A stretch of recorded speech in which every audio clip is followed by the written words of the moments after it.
I did a diet that I knew was best for me. I didn't have a coach. But when I did get a mentor and a coach, things started becoming more specific and deliberate. The guy asked the speaker, Eric Thomas, he's like, what do you do on the days that you don't feel like it? And he's like, ask me the question again. He goes, what are you doing on the days that you don't feel like it? He goes, every day I feel like it. You're choosing to do this, you get to do this, you're blessed. Just have that different perspective of like getting up at 4 and doing my cardio because it's like my destiny, my road to my success. People don't realize the amount of balance, the amount of work ethic, the amount of intensity that you guys go through to have it all, to have the whole package. Guys, welcome to this week's Hero Project podcast, which I'm really excited about personally. We have IFBB Pro and beloved brother Burak King. Man, I had so much fun speaking with Burak because we got into the sport of bodybuilding, nutrition, training, but not just that. How to balance life, his mindset, being a father, being an entrepreneur, and how you bring all of these worlds together. Stay tuned because there are nuggets in here that you can take for yourself to become the hero of your life. And as always, subscribe. We'll see you next time. Burak, my man. How you doing? I'm well, man. Thanks for coming. I've been excited about this one. Me too. And I've been excited because not only do I admire you so much, I love the sport of bodybuilding. I love what you do in the community. We've known each other for a little bit now. But I wanted to get your story. I really wanted to get your story, go through your hero's journey, and then let the audience know what's coming up, because you got some big things coming up. Yeah. You got some big things coming up. So, if it's all right with you, let's just start with where'd you grow up, man? How did all this come to be? I was born in Turkey. Yeah. I moved here when I was 10. I was always athletic. We played soccer growing up, I got into football and then played college football at Florida Atlantic University. I was running back and free safety. Okay. Then I got hurt, had ACL surgery 2 times, and that's what kind of led me into the bodybuilding industry. Just rehabbing and coming back from the injury. Just kind of made me get into bodybuilding and be stronger and, just build from there. So, you're a football player, right? Yeah. Running back, free safety, can obviously hit. You start rehabbing your knee, 2 ACLs. But rehabbing an injury and the bug bite of bodybuilding Yep. can actually be separated into 2 different, how did that come about? How did that really come about? How did I? Yeah, well, look, developing your healing an injury Yep. and developing a physique like this and the amount of, I actually think bodybuilding is the hardest sport of all of them. I agree. Because you're on 24/7. Mm-hmm. I'd love to get out of you how that developed. I think it was I always wanted to become a football player. That's why I played college football. Yeah. And I think after going through the injury and getting hurt, I was still going to the gym. I was still working out, but I just didn't have a drive. When you're playing football, you have a system. You're training every day. You have your training partners. You have your coach pushing you. You're in a system. So I think after college football, I was just kind of floating, going to the gym, didn't have drive, just kind of going through the motions, going through the, injury, which I felt kind of put me in a depressive mood. So, I found bodybuilding, which kind of helped me have that drive again where, I'm working towards something and, I'm going to the gym for a purpose. I'm eating well, I'm dieting. So I think it was just kind of the competitiveness I had in me, I guess. And, always looking for the drive to be better. And I think bodybuilding was a way of replacing that feeling that I had for football and the drive and determination I had to become a football player. Yeah. And then I think I just kind of fell in love with it. Yeah. You know, I started doing well, and then I kind of just fell in love, and I wanted to be at the top level, you know, as a competitor, and work my way up. And now, like, you know, we're competing to be #1 in the world. Yeah, we're gonna get into that because Yep. you're 4 weeks out from the Pittsburgh Pro. Yep. I want to. These are things that I get interested in, and I know if I'm interested in it, the audience is interested in it. So I've coached some professional athletes Yep. that are phenomenons. They're phenomenons, but if you really ask them the difference between a protein, a fat, and a carb, or like, they don't care. You know what I mean? They know this is healthy, or this is unhealthy. They could get away with a lot of nonsense. Right. They could get away with a lot of candy, by the Yeah. way. That in bodybuilding, the nutrition is just as important, if not more, because it's a look you're going for, than the actual training at times. Yeah. How did you learn that? Yeah, I mean, over time, you know, when I first got into the sport, I was like, I just wanted to do the show. And, you know, I did a diet that I knew was best for me. I didn't have a coach. But when I did get a mentor and a coach, you know, things started becoming more specific and deliberate. Even, you know, if an athlete's eating potatoes versus rice, it could make you look different, you know, which carbs you're having or how it digests with your body. So I think, you know, over experience, I started learning that, like, the food does have a big impact on how you look. Yeah. So even now with this prep, you know, we don't eat anything that's gonna bloat me. We don't eat anything that's gonna, you know, make me hold water or anything. So we're just kind of watching the gut health. Yeah. Which is also important, you know. Yeah. So yeah. This prep, we were just talking that George Farah Yes. is your nutrition coach, Yes. and bringing you in different, right? That you used to drop your carbs and I think you shared with me 2 hours of cardio a day. Yeah. And now your carbs are high. Yeah. You have 35 minutes of cardio. Yeah. In switching that, and when you're that competitive and you're that driven, what does that feel like internally? It feels like we're doing less, right? yeah. But you know, it's one of those things where you just have to have trust in your coach and who your mentor is, because at the end of the day, that's what you're paying them for, and, you know, have the eyes on you to bring you the way you need to look at showtime. Yeah. Our job is to just get the protocol done, do the work, and then his job is basically manipulate the food and have me look the way I need to look. So it feels like I'm doing less, but I have the trust. I'm like, you know, sometimes I'll go do extra stuff, because even training with Kai, it's like, you know, he's very extreme. So we're training for 3 hours a day, and, you know, that was one of the first things I asked George. I was like, hey, you know, I train with Kai, and, you know, we do 3 hours of training, sometimes 4 hours. Like, we're in the gym, you know, doing hundreds of reps, whatever. And he's like, brother, he goes, you need to be in the gym 45 minutes to an hour. He goes, Kai Greene is a different breed.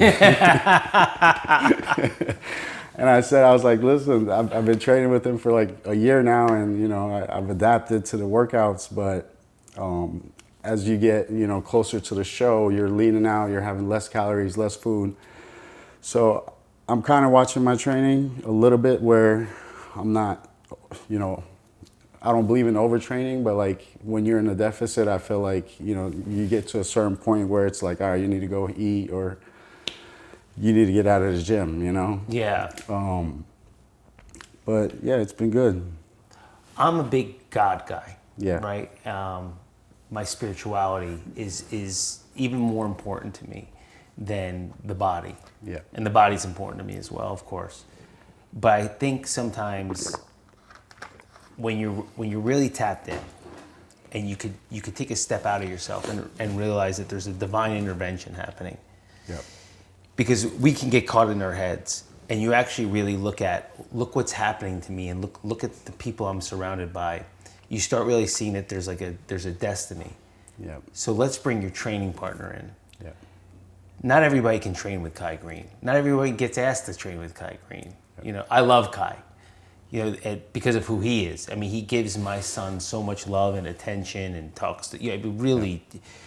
But A, how did you and Kai meet up? And B, do you see those, do you see those signs? Oh, it's a blessing. Yeah. I mean, it's a blessing. And, you know, Kai will go down as one of the greatest bodybuilding builders in history. And, you know, he's like a Hall of Famer, you know. Yeah. And just having the opportunity to be able to train with him is like a blessing. I'm thankful for it, you know. Well, I do believe we're exactly where we're supposed to be. Yeah. You know. So we met at Redcon. When he was sponsored by Redcon, I started training there, and we kind of met there. And, you know, he knew I was a pro, and he knew kind of like I was trying to make it to the Olympia. And one day I kind of went up to him. I was like, listen, the first time we trained, we were like, let's do a video. So we did a collab video. And the training I went through was like so different, and, you know, it was like to another level. And I loved it. So like, I went up to him and I was like, you know, I would love for you to be my training partner. Like, I'm getting ready for the Olympia and getting ready for my season. I need someone to train with hard. And, you know, he was like, you know, I'm always traveling, and he doesn't give you an answer. Yeah. You know? He goes around, he's like, you don't want to train with me.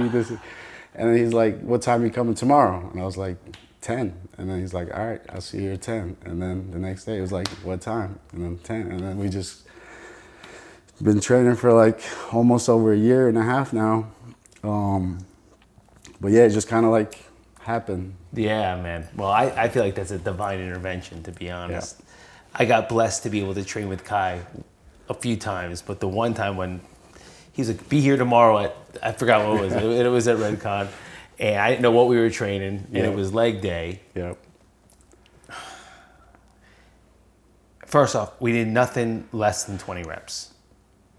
And the amount of exercise, like I couldn't do cardio after, like the amount of exercises and even him teaching me how to, I thought I had a good mind-muscle connection. Yep. But I didn't compared to learning after Kai. And I'm wondering with you, so, you know, you had a nutritionist before, now you're going with George, you train with Kai. Do you just absorb all this information for your clients? Do you parlay this? Do you now even make some of your clients go higher carb?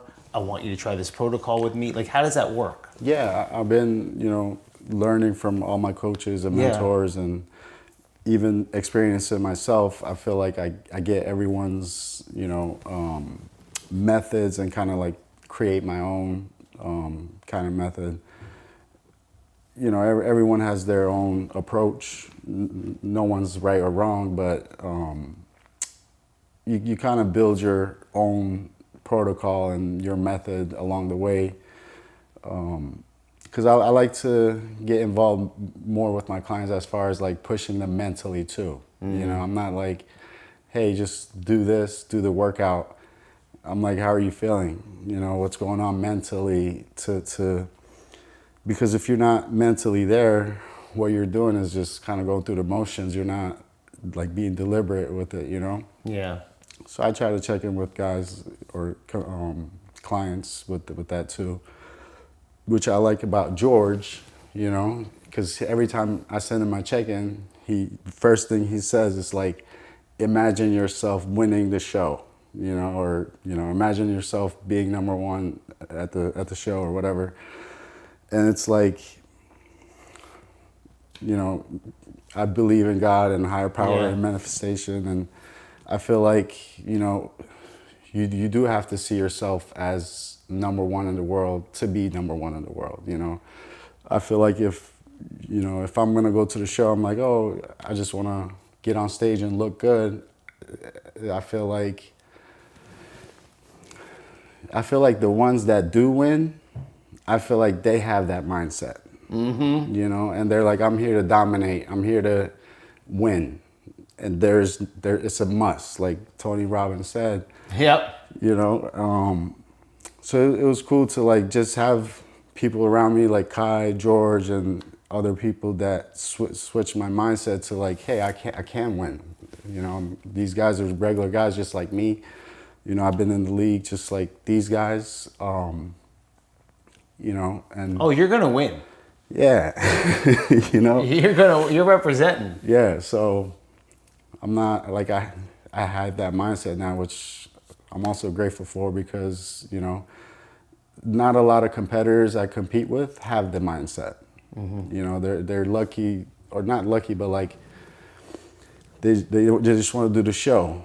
And sometimes, like this show that's coming up, we have, you know, a couple Olympians who's won the Olympia, who's been like top 5 at the Olympia. So these are like top dogs, you know. But if I go into that show, you know, thinking like, oh, you know, I'm just gonna get 5th place or be lucky to be in the second call out or first call out, it's not the mindset of like, hey, I'm gonna go take these guys out, you know, and I'm the new guy. So it's like, Kai helped me a lot with that too, and you know. Well, share that. Like, what Kai? Like, give us a little Yeah, taste, because I mean, people are gonna love this, man. They're gonna eat it up. Yeah, like, you know, we just, you know, every day, every training session, I pick up something like small, new, and even today, you know, he looked at me. He was like, "You look great. You look full. Your chest looks crazy." He goes, "Have you been doing calves?" And he's big on calves, and I'm like, "Yeah, I've been doing calves." And then he got into this whole speech about like, you know, how I don't want to get on stage and have everything but have missing calves, and it's like, you look the same as this guy. If you know, this guy looks a little better, but you have better calves. So the message was basically like, don't miss anything, you know, like have a full physique from top to bottom, you know, and which is important too, because, you know, like, yeah, we're men's physique and we only get judged, you know, up top, even though they move the shorts up a little bit to see the quads. But at the end of the day, when you're looking at someone on stage, you're probably looking at, you know, top to bottom. And he was like, you don't want to have the skinny calves, you know, if you look great up top and then something's off, like, you don't want to let that little thing be the reason why you lost, you know? So that made me think like, okay, like, I got to do calves and forearms, like whatever it is, you know, to not leave any stones unturned. Yeah. You know, yeah, everybody does the cardio, everybody does the diet, everybody trains. They got coaches, they got the supplements, super supplements.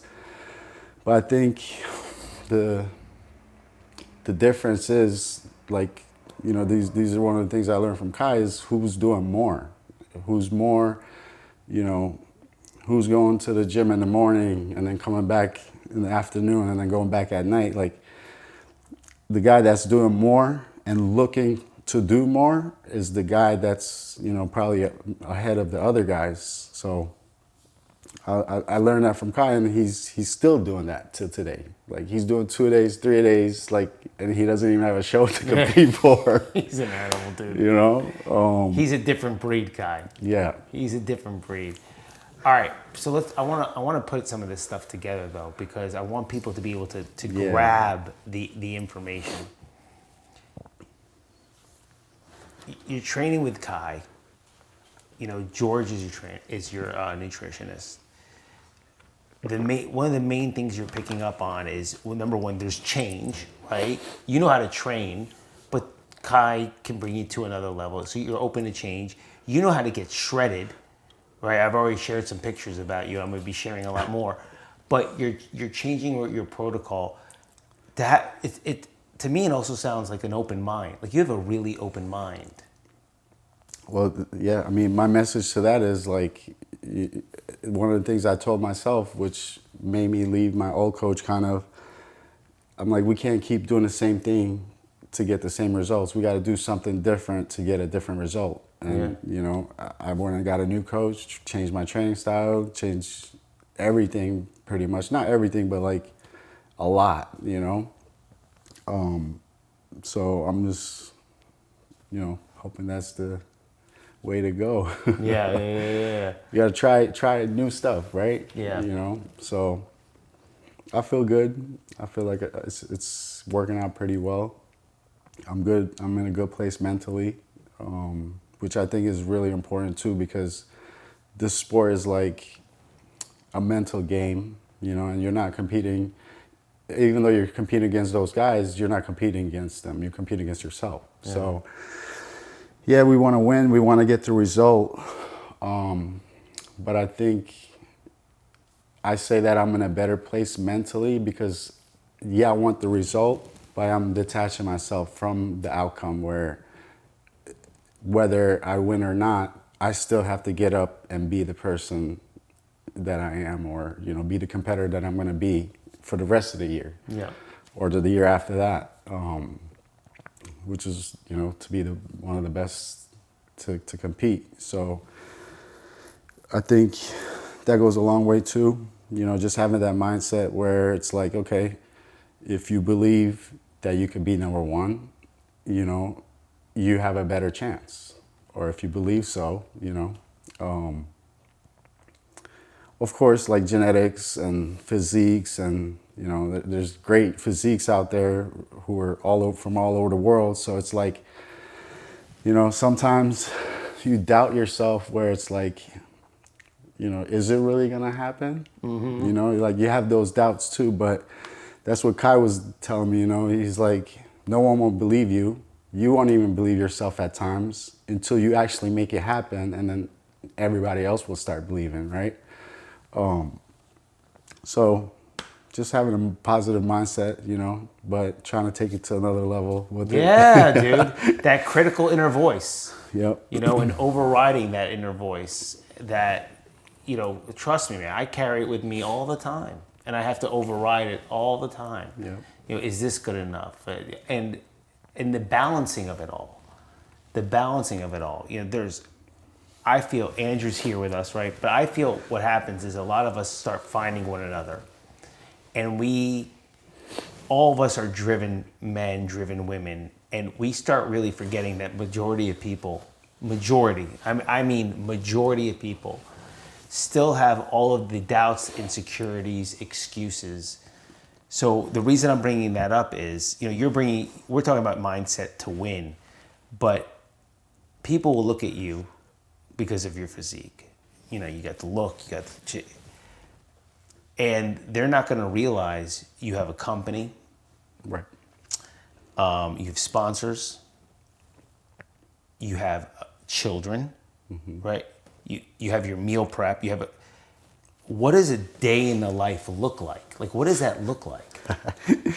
It's a schedule. Bring it up. Like, let's talk about it so people can see what it really takes. Yeah, I mean, I'm a dad, and I have businesses, and, you know, just being a bodybuilder itself is like a full-time job, you know, from the time you wake up to the time you go to sleep. But time is like your best friend, and, you know, being ahead of schedule, like waking up early always worked for me, so I get up really early. Example. 4 a.m. Okay, there we go. I'm up at 4 a.m. I get ready. At 5, I'm at the gym, starting my cardio. 5 to 5:35 because I only go 35 minutes. Then I eat my first meal, and then, you know, get my day started with work and clients. And what's your first meal? Let's just play with it. Yeah, first meal is egg whites, potatoes, and mushrooms. Perfect. Yep, 8 egg whites, 180 grams of potatoes, and 35 grams of mushrooms. Yeah, George's got it all measured out. Yeah. And then you go into clients. clients. Then I have the meal business where I do some paperwork there, checking with other clients, online clients, and then I try to get done by like 2, and then spend the rest of the afternoon with the girls. You know, I gotta keep reminding myself I'm a dad. Yeah. First. Any other meals in there?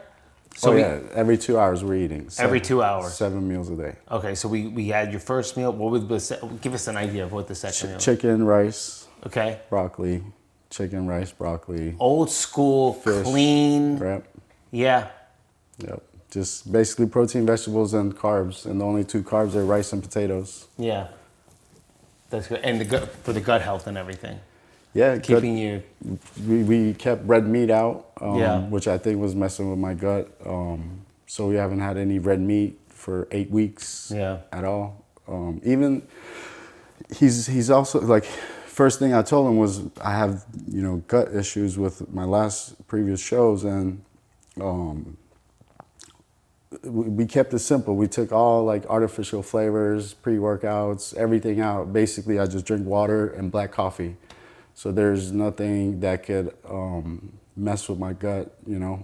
Which Brilliant. is, yeah, which was a huge game changer, because it's like your gut health, you know, it could affect how you sleep, how you feel. Like, you know, you could have great testosterone levels, great sleep, great everything. But if, you know, that's missing, it's like you're not gonna feel great. Yeah. And you can see it on stage. Yeah.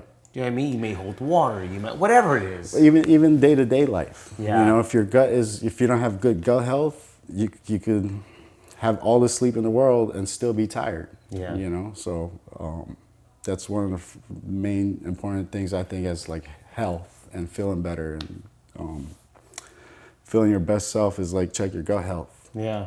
You know, and a lot of people, like, they don't know. You know, they go out and eat at a restaurant, and you have a meal with chicken, broccoli, and some potatoes, but it's like all the oils in there. They have, you know, canola oil or seed oils. Like, these things, they're not good for your gut health at all. So, and they're not cooking with olive oil or avocado oil. Like, they're using vegetable mix oil, like shitty oil, you know? So like, even if you go order fish, you're like, oh, I'm eating healthy, but like, But are you? are you? Yeah, but are you? But are you? Dude, up at 4, hitting the cardio, the egg whites, the mushrooms, you know, the vegetable, right? But eating every 2 hours, the online clients, the in-client, and by the way, I definitely want to also bring that up too for people looking for, you know what I mean? Because I've had people ask about you, and I've never used the word trainer.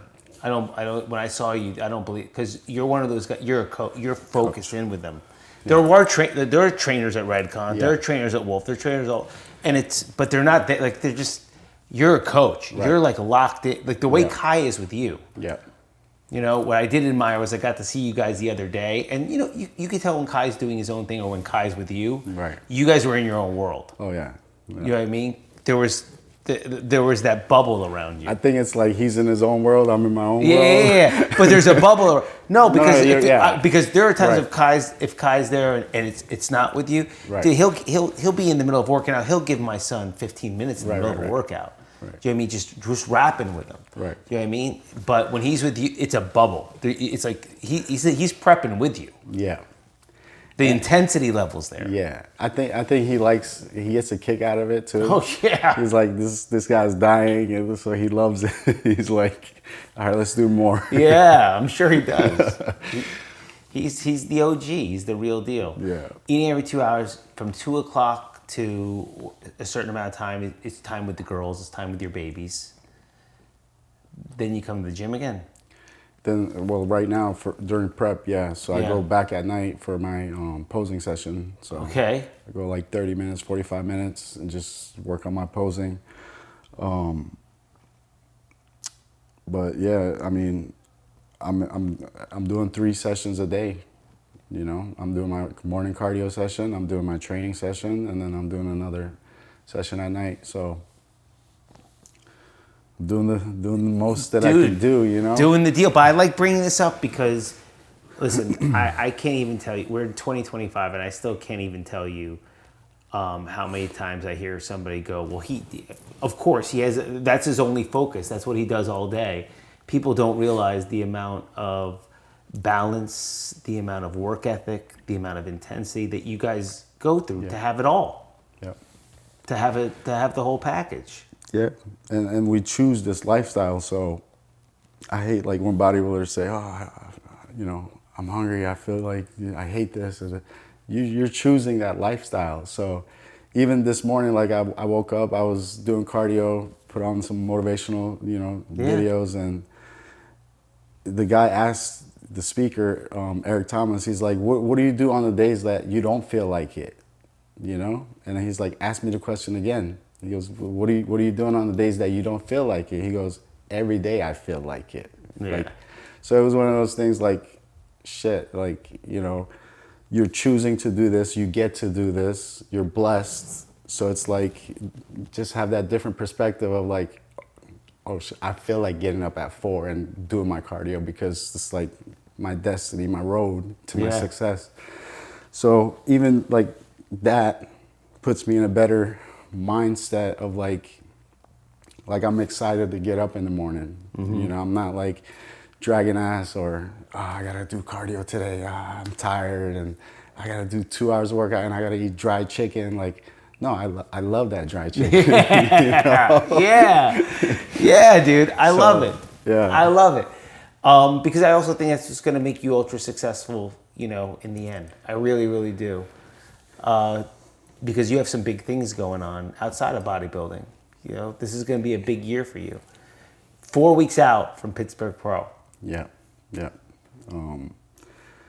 I think everything happens for a reason.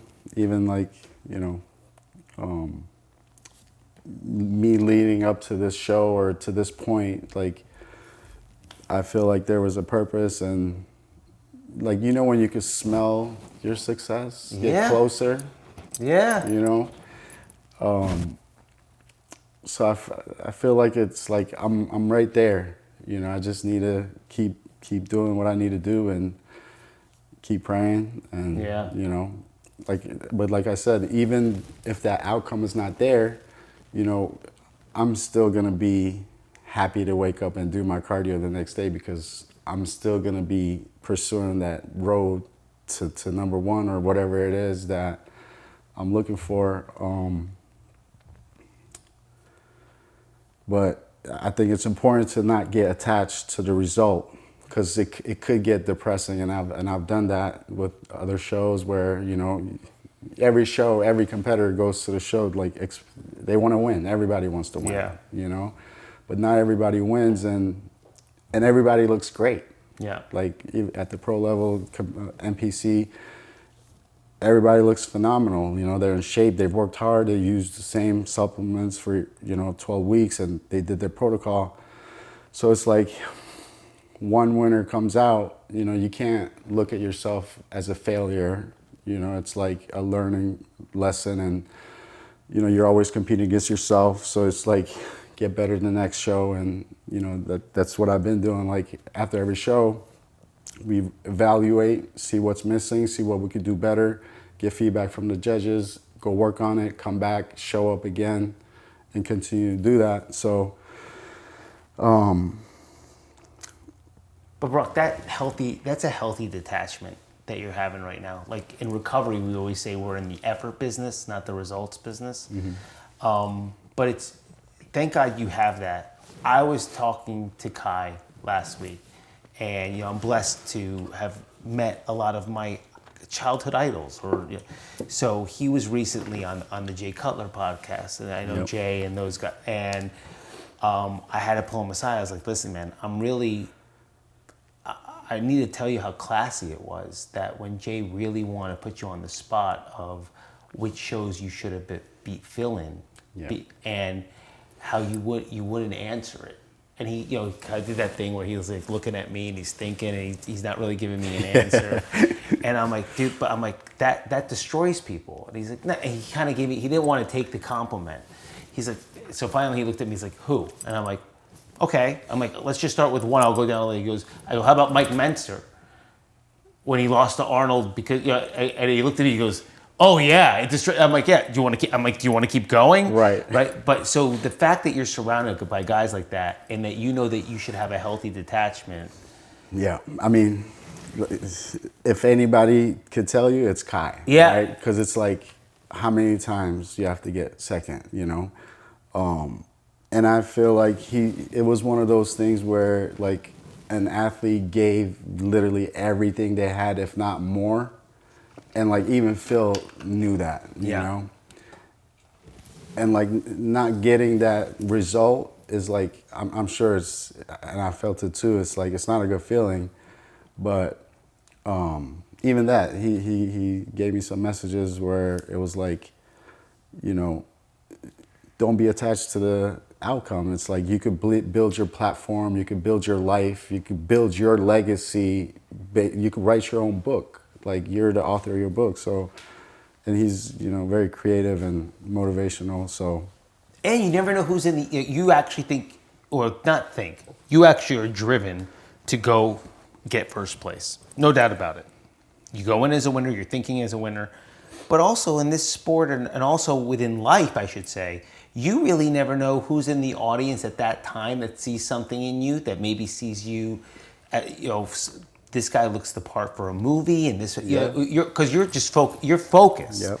But you really never know what miracles and divine blessings can happen just from showing up your best. yeah. You know, just from showing up your best. Yeah, and that's the cool thing about it, because we don't know. Sometimes we want this, but God has way bigger plans for us, right? Yeah. So, and I believe that too. So, you know, yeah, I want to win. Yeah, this is like the voice. This is the road that I'm hearing to go on. But at the same time, you know, I'm open to new roads that open up. You know, it's not like, all right, this is it. This is the only road. You know, there's other roads. So, yeah, I think it's important as an athlete to, you know, one, you're not competing against everybody else. Just like, you know, compete against yourself. Be better each time. You know, improve your mentality, and you know, be a better person and be in a better place mentally.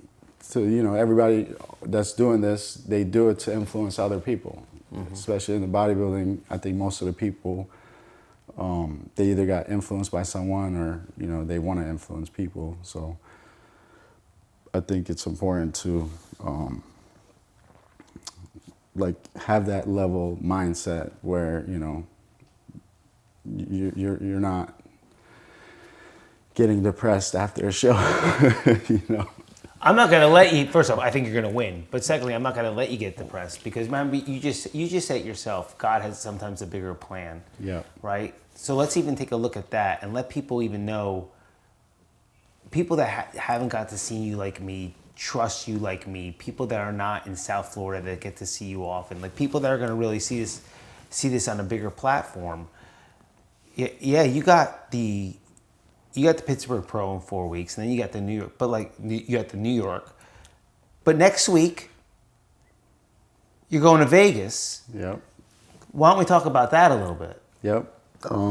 So yeah, like I was saying, you know, Roman Reigns, he's the WWE wrestler, and even that, like, it kind of just happened and fell on my lap. You know, someone knew me at the gym. They knew I did meal plans, and then his manager reached out to his best friend, childhood best friend, who was Maya's husband. You know Maya. Mm-hmm, of course. So Maya was like, "Hey, we have a guy. I didn't know who he was," and he's like, "Yeah, he needs meals," and I'm like, "Yeah, I can take care of him," you know. And we got on the phone. We set his meals up, and then. He knew who I was from competing, and he like knew I was an Olympian. He like did his research, had my background, and when I talked to him, like, you know, I basically became his coach, like right there and then. And so yeah, I've been coaching for a year now, and we're getting ready for his second WrestleMania. So we'll be there in a week, and I think he's gonna look his best that he's ever looked. And he comes from a hell of a family, Yes, he does. you know, because I think majority of the audience here doesn't know who his big cousin is. Yeah. Yeah. Everybody knows Roman. I mean, like, you know, if you don't follow wrestling, he's training, getting dialed in the Rock's cousin. So it's a good family to be a part of, man. It's a great world you're in. Yep. It's a great world. Yep. And that's a whole nother industry where it's like, you know, like, because Joe used to play football too, and I'm sure he wanted to be a football player, but I think doing the WWE and, you know, becoming as big as he is, I think he enjoys it. And like when I went to watch, it seemed fun, you know, getting in the ring, like tackling people and, you know, hitting people with chairs. Like it just seemed fun, but we'll see. You never know, man. You never know. Keep it open. Keep it open. Yeah. Yo, sorry about that. Well, bro, first off, I want to make sure that I said this on camera. For anybody that's a father out there, I can't thank you enough for when you speak to my son and the influence you've been. You may not even realize when we're watching you and then we go and do the same exercise and he's studying how you stretch and you squeeze. But just your character, you know, just who you are as a man. Getting to hang out with you at Tony, which was great, you know, and so seeing that you already had the mindset, and I need you to know, like, there's a bunch of us here that are rooting for you, and you have a couple of projects coming up, so what I'm going to do is let you win these 2 shows, Yeah. and then I'm going to have you back, Okay. and we'll talk about some cool things that are coming up. Perfect. Sounds good to me. Brother, thanks. We're going to have all this done, and we'll make some good content. Yeah. Give it to Dan, Solomon, Wolf, Kai, everybody, and good luck, dude. You got this, man. brother. You got this. We got it. Yeah, we do. Yep.